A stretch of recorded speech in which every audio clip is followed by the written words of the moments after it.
Hey guys, तो what if season 3 का 5th episode release हो चुका है। What if the emergence destroyed the earth, जहां सेलेस्टियल टियामत इटर्नल्स के यूनाइट होने से पहले ही जाग उठा और उसके इमर्जेंस से अर्थ के कई टुकड़े हो गए।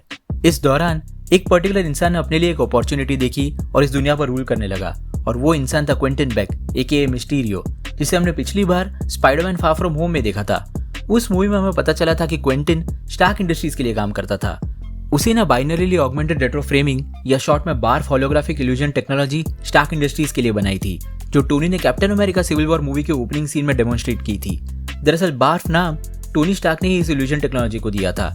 टोनी ने क्विंटन की टेक्नोलॉजी का क्रेडिट तो खुद ले लिया, लेकिन क्विंटन को स्टार्क इंडस्ट्रीज से फायर कर दिया, ये क्लेम करते हुए कि क्विंटन इमोशनली स्टेबल नहीं है। और जब अवेंजर्स एंड गेम के इवेंट्स हुए और टोनी स्टार्क ने खुद को सैक्रिफाइस कर दिया, तब बेक ने स्टार्क इंडस्ट्री से बदला लेने की एक अपॉर्चुनिटी देखी।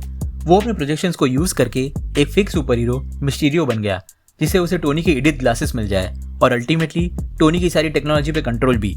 ऑफ कोर्स 616 यूनिवर्स में मिस्टीरियो हार जाता है स्पाइडरमैन से, लेकिन इस यूनिवर्स में टोनी की सैक्रिफाइस के बाद सेलेस्टियल टियामत का इमर्जेंस हुआ और उसकी वजह से अर्थ की हिस्ट्री बहुत अलग तरीके से पैन आउट हुई। क्विंटन ने यहाँ भी अपने लिए एक अपॉर्चुनिटी देखी और उसने सीधा स्टार्क इंडस्ट्रीज को ही ओवरटेक कर लिया, जिससे टोनी की सारी टेक्नोलॉजी अब उसकी हो चुकी थी।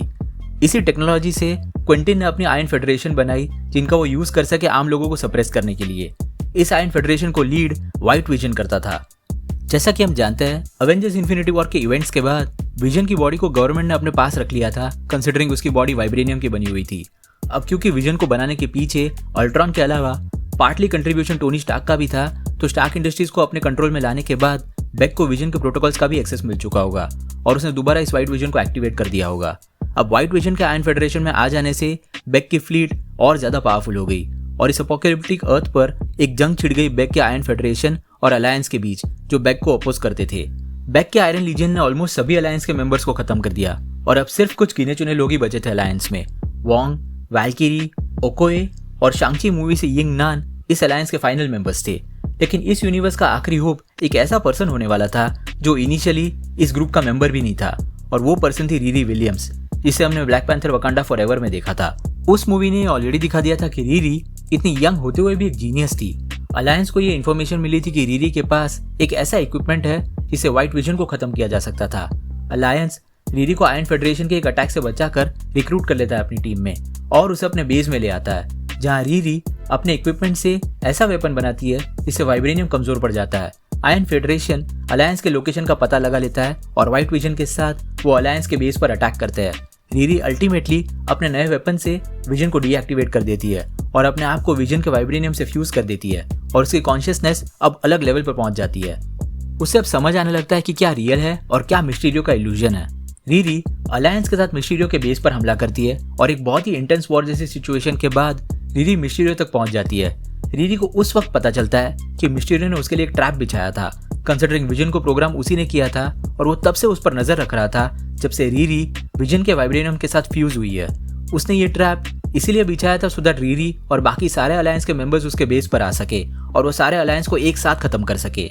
इसके साथ ही मिस्टीरियो रीरी पर अपना फाइनल अटैक करता है। वॉचर के हिसाब से इस यूनिवर्स में ये पर्टिकुलर मोमेंट रीरी का एंड होता है। चाहे कुछ भी रीरी कर ले, लेकिन वो इस अटैक के बाद जिंदा नहीं बचती और उसके मरने से इस पर्टिकुलर यूनिवर्स का आखिरी होप भी खत्म हो जाता है। वॉचर इस मोमेंट को इतनी बार देख चुका था कि इस बार उसे रहा नहीं गया। उसने रीरी को पुश किया सो दैट अपनी इस फाइट में वो गिव अप ना करे।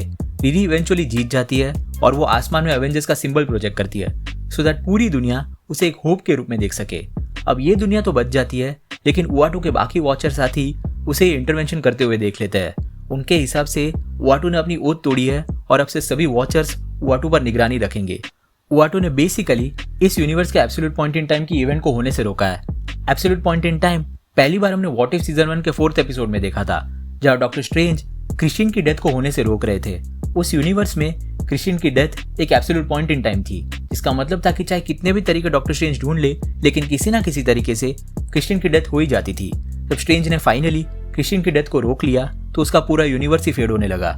उस वक्त वॉचर डॉक्टर स्ट्रेंज की मदद करने से मना करता है, लेकिन सीजन 1 के 9th एपिसोड में उआटू पहली बार अपनी ओथ तोड़ता है और वो मल्टीवर्सल एवेंजर्स को असेंबल करता है इन्फिनिटी अल्ट्रॉन के अगेंस्ट।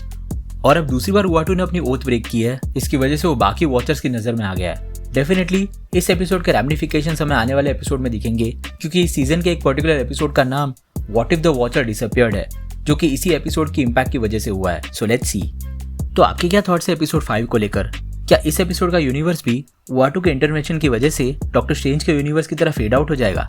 नीचे कमेंट सेक्शन में जरूर बताना। अगर आपको वीडियो पसंद आया हो तो उसे लाइक जरूर कर देना, और अगर आप इस चैनल पर नए हो तो सब्सक्राइब करना मत भूलना। हम रेगुलरली ऐसे वीडियोस पब्लिश करते हैं। हमारे रीसेंट वीडियोस को देखने के लिए यहाँ पे क्लिक करें। Thank you so much for watching guys, stay safe.